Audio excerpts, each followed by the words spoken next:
name is Xuan Liu. I'm an account director in Google Cloud UK.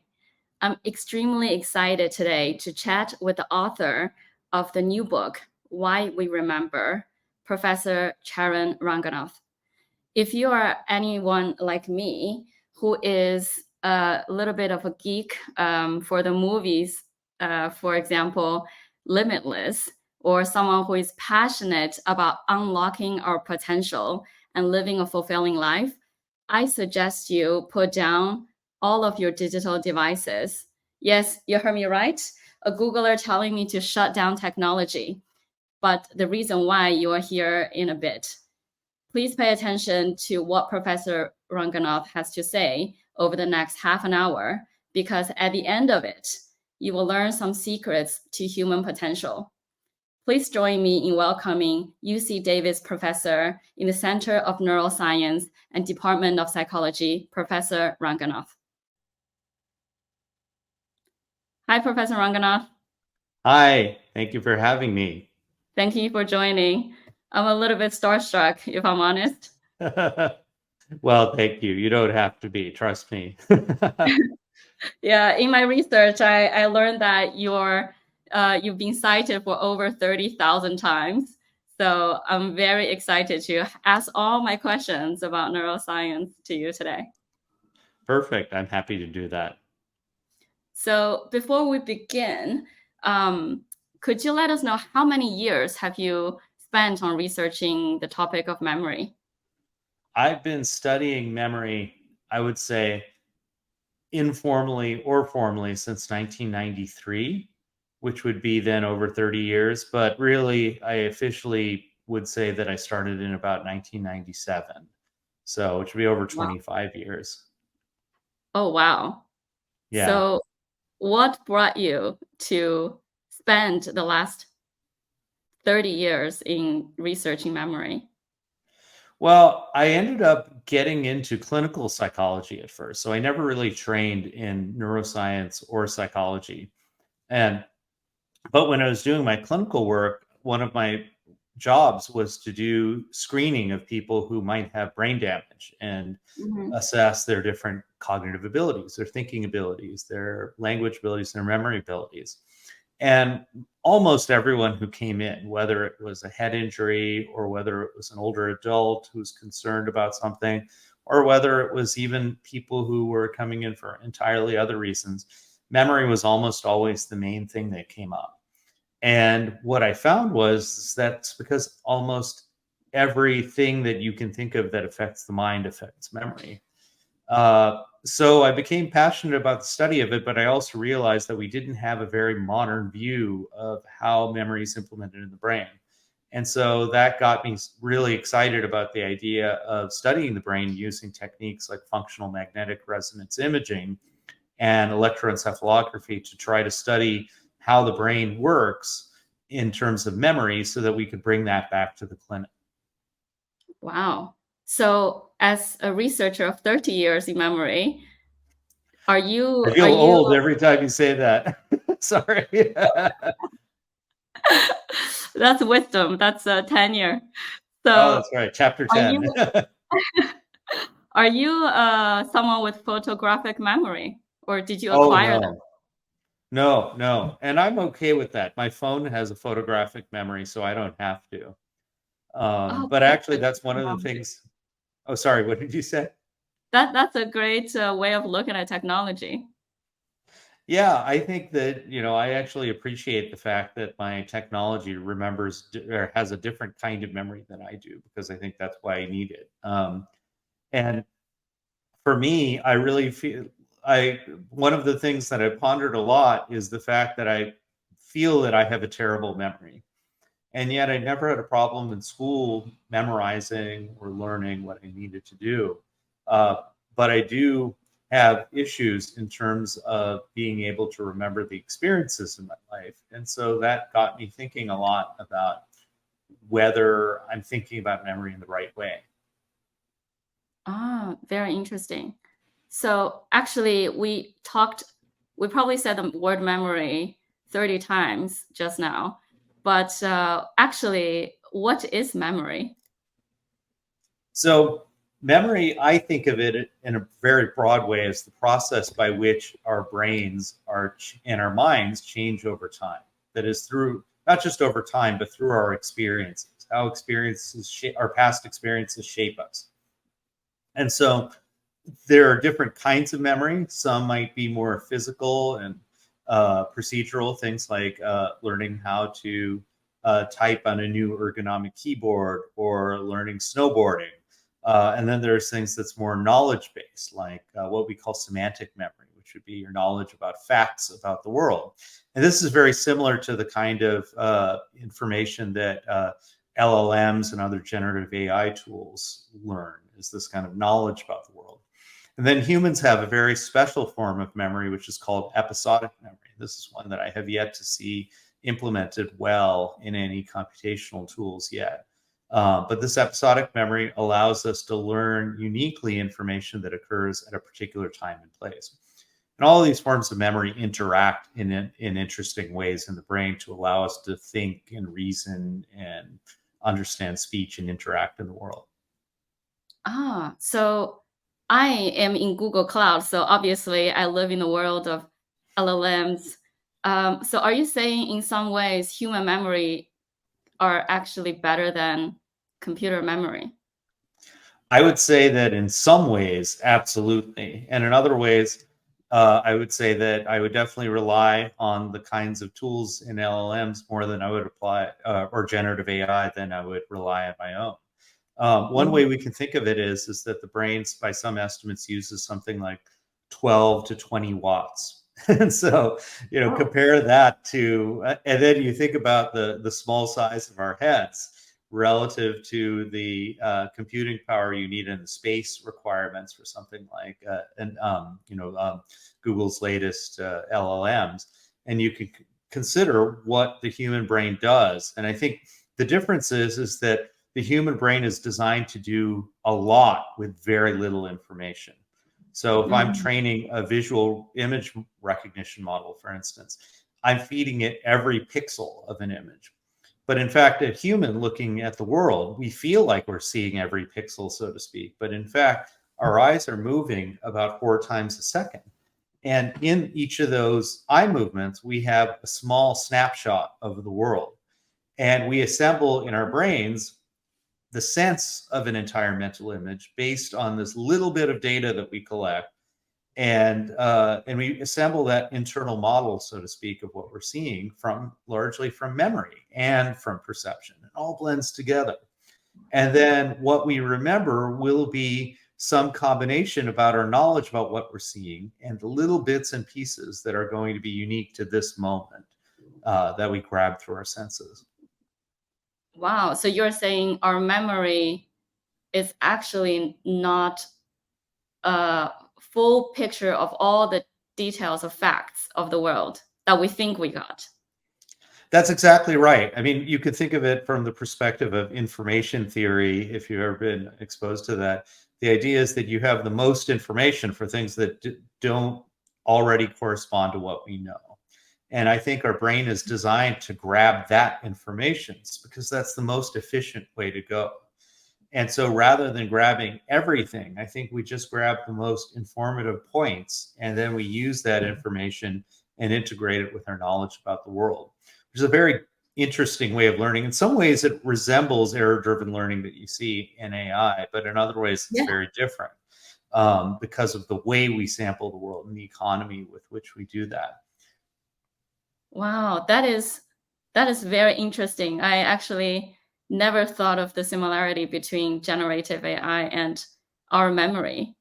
So yeah, and I think the big difference, we can come back to this, is this idea that episodic memory allows us to really stop on a dime and turn. So the idea that I like to say is that you can think of like if we're trying to design a brain, right? So I think many of the Google engineers could appreciate this. We're trying to design a brain. You can design it like, you could think about it like designing a motor vehicle. And so if I'm designing a motor vehicle, I can design it to carry as much cargo as I possibly can, store as much junk as I possibly can. And to do that, you would basically have like a giant semi. You'd have a giant truck, and it would Yeah. use lots of energy, and it would be very slow and lumbering, and you couldn't turn it very quickly, right? Which Yeah. is LLMs basically. They take tons Yeah. of information, and then they're very powerful, but they're very inflexible in certain ways, that is. And a human, I think, is much more designed like a sports car or something, maybe like an electric car that uses very little energy, but at the same time, and so it's super efficient, but at the same time, it's extraordinarily nimble and agile. You can't carry a lot in it, but it's able to accelerate very quickly, turn, very responsibly, and so forth. And so this ability to remember unique events in our lived experiences allows us that flexibility. So I have one experience where I find out that the restaurant that I've eaten at a zillion times, now it's under new management, and I have a bad meal there. I'm never going back there, right? Just from the Yeah. singular experience that I have. And that is something that in some ways is, if you're using reinforcement learning, for instance, it's totally illogical. It's just like, well, Uh-huh. you're ignoring the entire history of your reinforcement, but that's what brains do. That's what people do because of episodic memory. Wow, that's so powerful. And that actually reminds me of this quote. I one of the quotes I really love in your book, Why We Remember, because it's not only scientific, but it's also poetic. You wrote, I like to think of memory as less like a photograph and more like a painting. Most painting typically includes some mixture of details that are faithful to the subject, details that are distorted or embellished, and inferences and interpretations that are neither absolutely true nor entirely false, but rather a reflection of what the artist's perspective. The same is true of memory. So this quote truly transformed my way of thinking about memory, and now also generative AI. Thank you. Yeah, I really enjoyed writing that because there's such a beautiful parallel between imagination and memory. And I think that's one of the great discoveries in 21st century memory research, is just how much memory is the fuel for imagination, and how much imagination is used to basically reconstruct our past. So the idea that we don't replay the past in a regurgitating kind of way. We actually imagine how the past could have been. And on the one hand, that leads us to sometimes be inaccurate. But on the Mhm. other hand, it gives us, again, a tremendous economy in memory, because if we have a lot of prior knowledge, we can just encode into memory the most important bits and pieces. And then when we put it together, what we can do is we can create something that's meaningful and new, and make inferences from what we remember in new situations to make decisions about things. Wow. So memory actually it dictates in some way our future decisions. It's not just about the past. Well, that's true. It plays a big role. It does not have to determine our decisions. But I Mm, think if we're not mindful of that role, it will often dictate our decisions. So memory can give you more choices, but it can also take away choices if you're not careful. wow.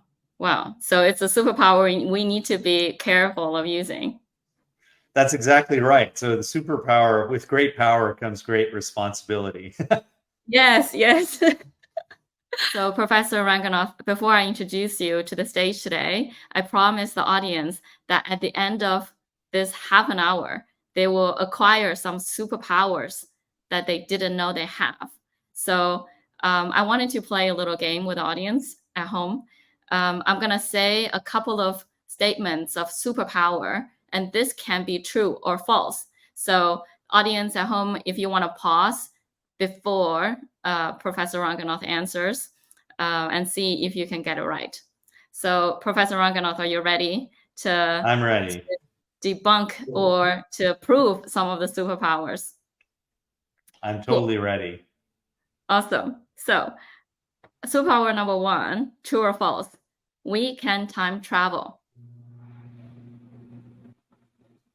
Okay. I would say that is true, but we can time travel through the power of our minds, not necessarily in the physical world.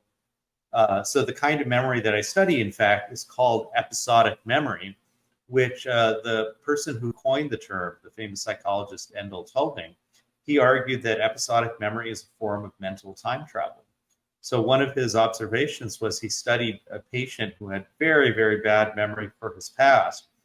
And what he found was that this patient could also not imagine how things could go for him in the future. And so this is actually one of Google's innovators, Demis Hassabis, really started DeepMind, was a big person in establishing this finding in his studies of patients in the UK. And so this idea of being able to recall information is a form of time travel. The reason why we say this is when I recall a past event, it doesn't just come up with the data of what happened. It gives me the feeling of being there, and I can view it from my own personal perspective. And what that allows me to do is pull up other information that is around the same point of time. So you can think of, like, in an LLM, maybe all of the different data that's collected is integrated and associated according to meaning, right? And that would be semantic memory. But in episodic memory, information is indexed according to time and place. So two things that have nothing to do with each other, that are just there by coincidence, can be encoded into one memory because of that. And so that's why episodic memory is so powerful, is that, I think many of us can relate to hearing a song, for instance, from our childhood, and that song brings us back to a place in time.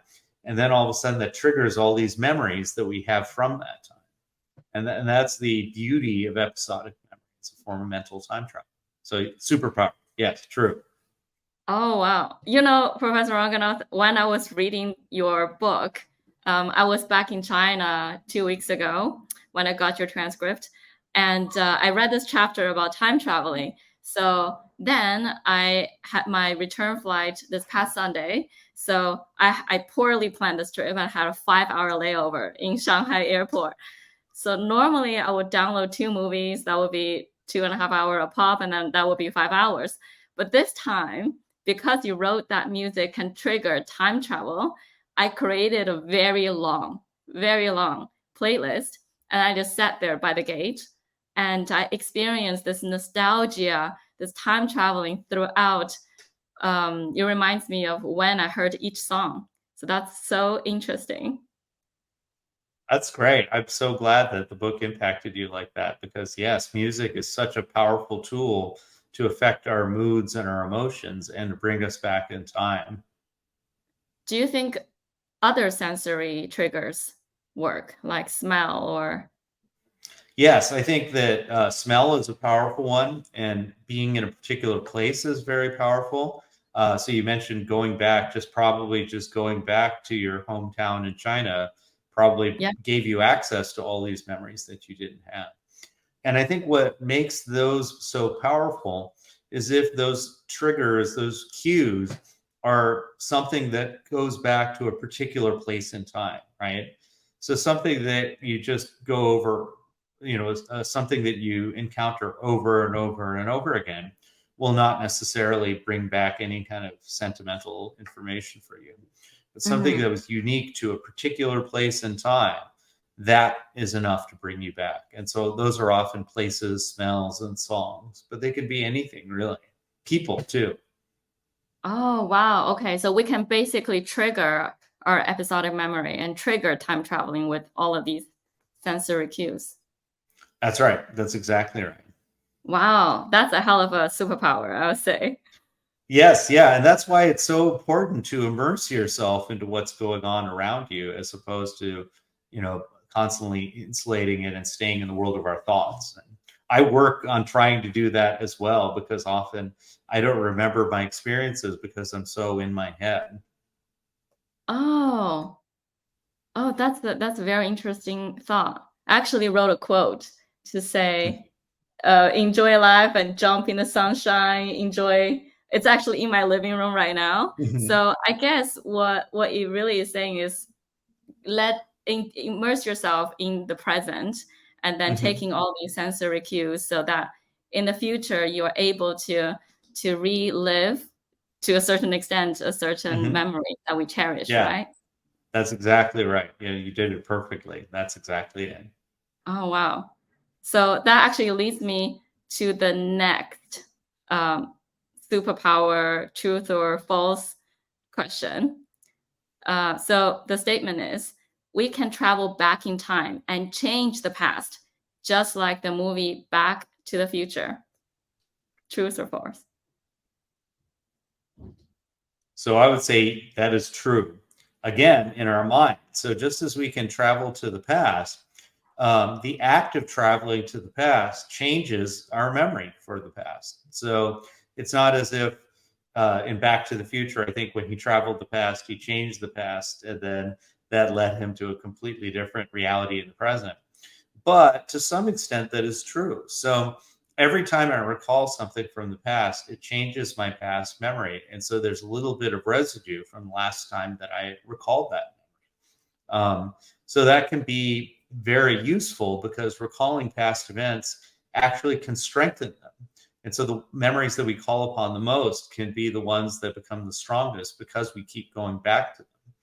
But on the other hand, there's potential pitfalls where if somebody gives you some misinformation or if you go into recalling the past with a particular belief or bias, sometimes our memories can become more and more distorted. It's just kind of like this a file that becomes corrupted every time that you pull it up. And so recalling a memory can become more corrupted every time we recall it. And that's why sometimes the stories that we tell, when we add little embellishments here and there to these stories in our life, what happens is they can gradually become farther and farther away from what happened. So I think you might have this when your parents talk about you as a child or something, and they'll talk about these stories over and over. And sometimes they say things that just aren't true, but it becomes true to them because they've changed their past so many times through this mental time travel process. Oh, even if someone knows that they are exaggerating a story. Uh, it's easier if somebody knows that they're exaggerating for them to hold on to the knowledge that they're exaggerating. Sometimes what happens though is people, especially if they have a very vivid imagination or they're very motivated, they can actually incorporate. So, for instance, sometimes people tend to remember themselves better in an event when they retell the story. Yeah.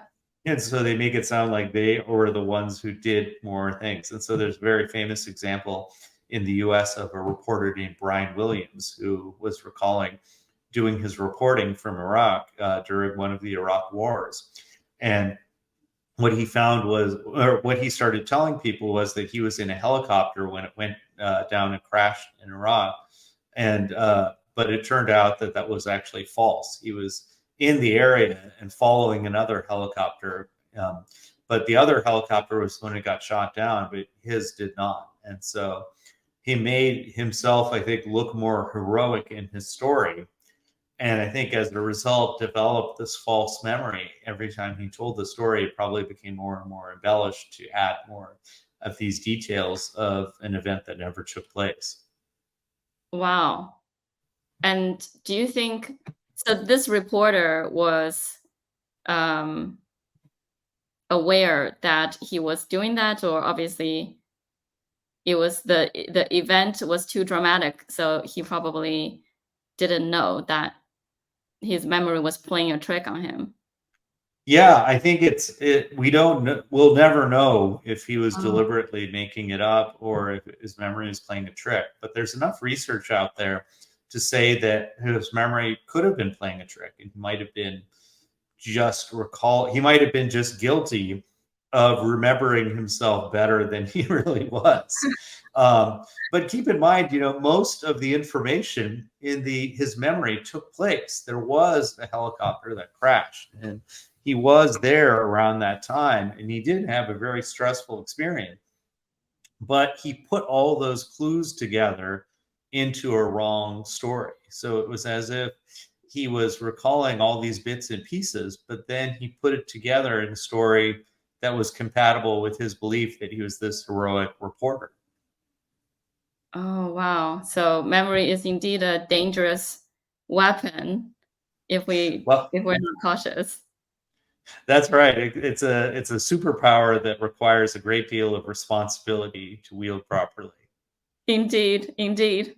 So then my next question is about how the superpower change or not change when we age. So Hmm.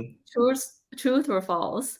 Our brain decays just like all of our other organs as we age. I would say somewhat false, meaning that our brain changes as we get older, but I wouldn't necessarily describe it as decay. So some parts of the brain definitely change in a way, like, parts of the brain will thin out, and you can certainly get, on average, pathology like you might that is associated with Alzheimer's disease, like phosphorylated tau and amyloid buildup and so forth. Mm. But I think when we describe it as decay, it implies, first of all, that there is this change that is just literally like, tons of cells dying everywhere. And the other part of it is that the decay implies that there's some perfection in being young, between the Mhm. ages of 20 and 30, basically, because as you Yeah. get from 30 and older, episodic memory tends to change. But semantic memory state or knowledge about the world remains very solid into old age if people are aging in a healthy way. And so what that tells us is that as we get older, we're no longer about trying to form our own memories, but I think the design of our brain is optimized to share the memories that we've already collected over our time, to share that wisdom that comes from our past experience. And so maybe instead of thinking about it as this progression towards, essentially this decaying brain, I think we should think about it in terms of what we have to offer at different stages in life. Oh, that's a very beautiful perspective on aging. And you wrote that the human beings are the only species that actually live long past our reproduction age. So, and and the reason you mentioned one benefit is we can tell stories and teach the young people, young kids, some wisdom, right? Yeah, so just to be clear, we're not the only species that lives past reproductive years, but there's not many species that live beyond their reproductive years. I think giraffes Oh. may be one, or elephants, but definitely another one is orcas, and so, or killer whales, as they're often known in the U.S. And killer whales, you see the same kind of thing that you see in humans, where they are organized in these social groups called pods. Uh-huh. And the pods are not led by the young whales, they're led by the grandmothers that are basically past menopause. And the reason that they're being led by these grandmothers is they play this huge role in passing on the cultural traditions, including the kind of language, so to speak, that they have, the social traditions, the hunting and foraging behavior. All of this is passed on by the grandmothers. And I think, I don't know about you, but I feel like in Asian cultures, there's much more of an appreciation for that knowledge and wisdom that the elders have. And I think this is something we could probably use more of, as because I think in the so-called Western world, people have just uniformly negative views about aging, but I don't think it has to be that way. And I think, in fact, it's a missed opportunity. Yeah, absolutely. It's definitely similar in China as well. Um, so that leads me to my last truth or false question. Our brains are resting too when we sleep. So I would definitely give that a false. Well, I guess it depends on what resting means, but let's go into this a little bit further. While we're sleeping, our brain is doing many, many functions that are very important.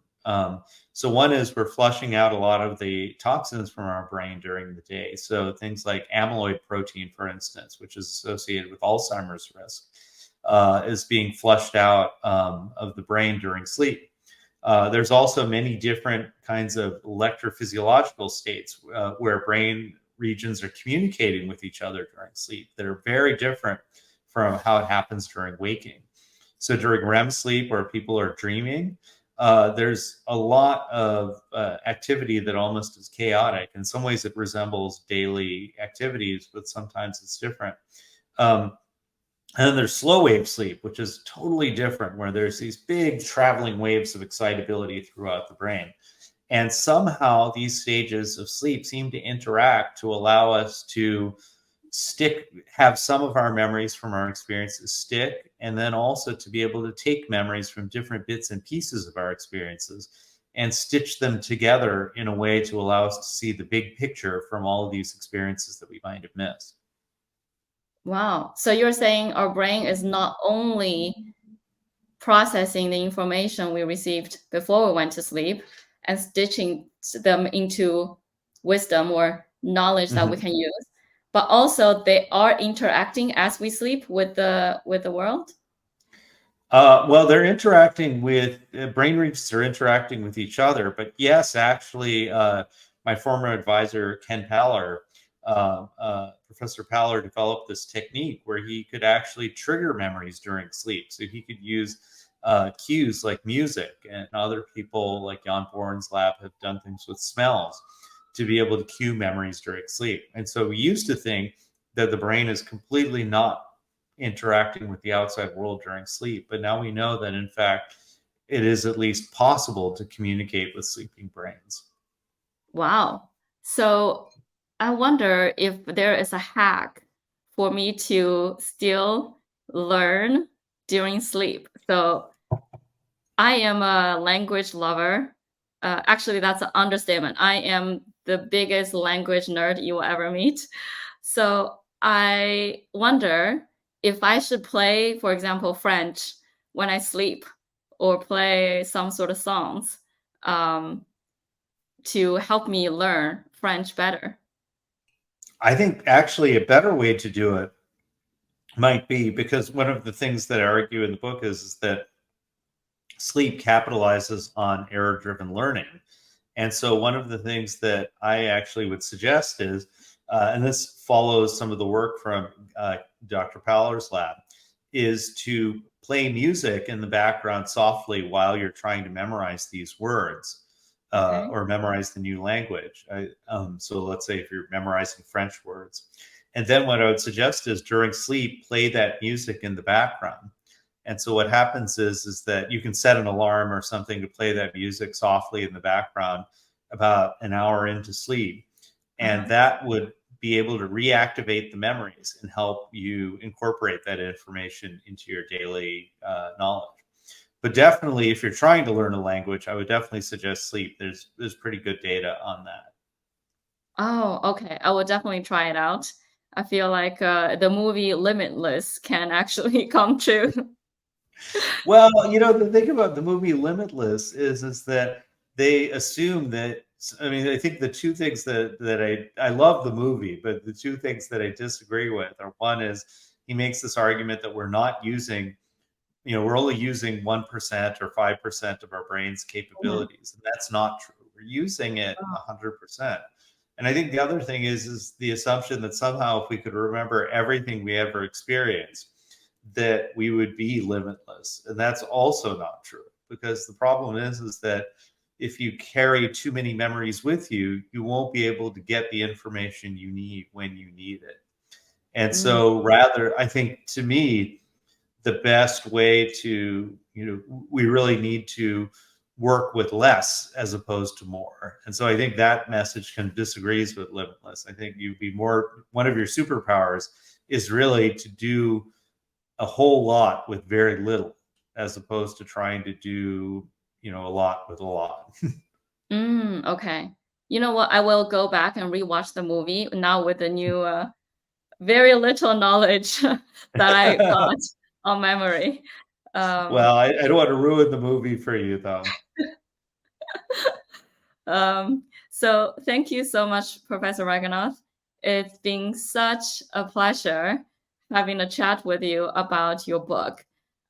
So before we go today, and I want to use this very unique opportunity to ask directly to the author of the book, Why We Remember, if there is one thing you want your readers to remember, pun intended, what would it be?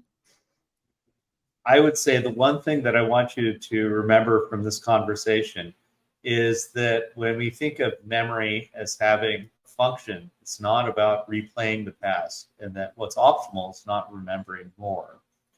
But what we want, the way we remember, is optimized for understanding the present and the future. And that rather than remembering more, we should remember better, meaning use the resources that we have to focus on the information that we want to carry with us. So remember what matters. Exactly. Remember what matters. And then you can plan your life in a way so that you will get the memories that you want to take with you. Absolutely. Thank you so much, Professor Ranganath. So for our audience at home today, I'm sure you want to learn more about the hidden superpowers you have in your brain called memory. So feel free to follow the link below to buy the book, Why We Remember, online. You can also follow Professor Ranganath's work on social media. He's on Twitter. His Twitter handle is at Charan Ranganath, and Instagram at the Memory Doc. You can find all of the information on the description below. Thank you so much, Professor Ranganath. I look forward to reading more about your work. Thank you so much, Xuan. I just had a great time doing this conversation.